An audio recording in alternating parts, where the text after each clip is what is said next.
Joining me now is Jonathan Turley, George Washington University law professor, Fox News contributor. Jonathan, let's start with the first witness called today, David Pecker, former chair of and CEO of American Media, Inc.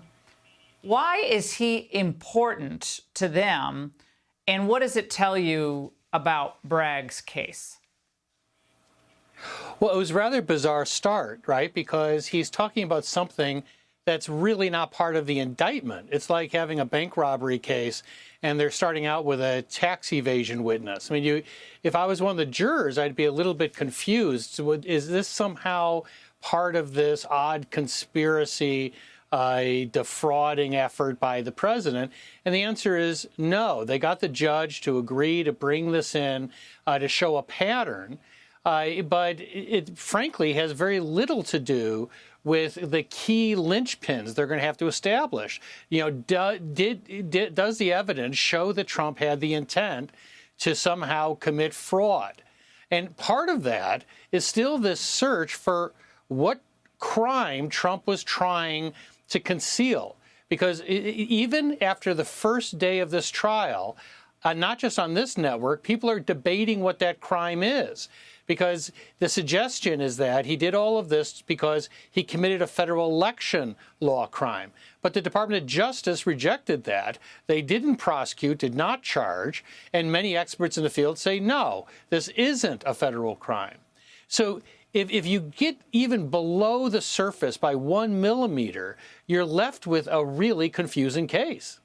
Well, Judge Marchand allowed DA Alvin Bragg to bring up in cross-examination, if Trump testifies, some of the old Trump behavior, you know, the Letitia James, the Jean Carroll case.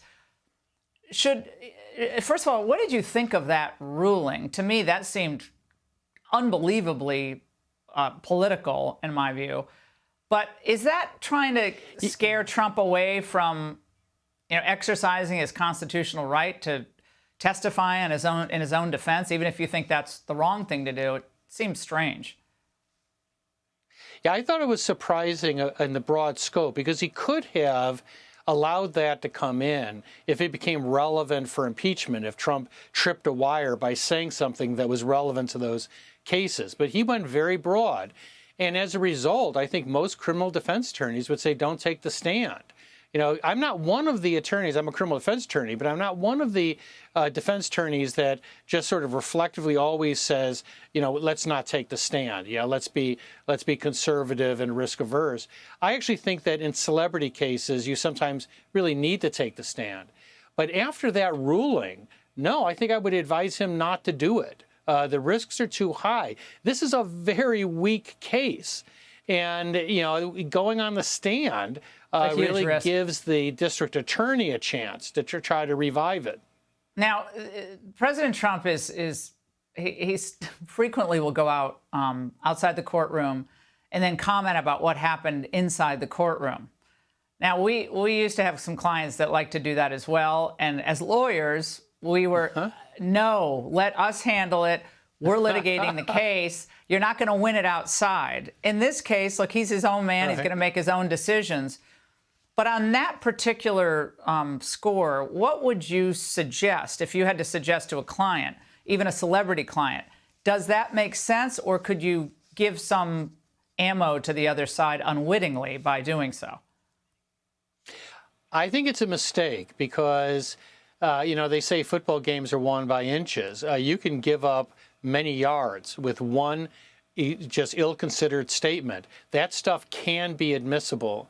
And I think that you have to be much more careful from this point on in what you say. You can talk about a lot of things, but you've got to be careful because you're in the middle of a minefield and you don't want to misstep. Jonathan, and just dovetailing back to that New York Times piece, the mountain of evidence against former President Trump.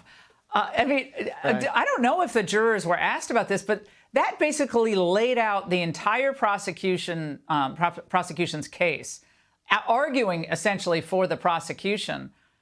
And again, it raises this question, how do you get an impartial jury? It's like jury tampering by the New York Times.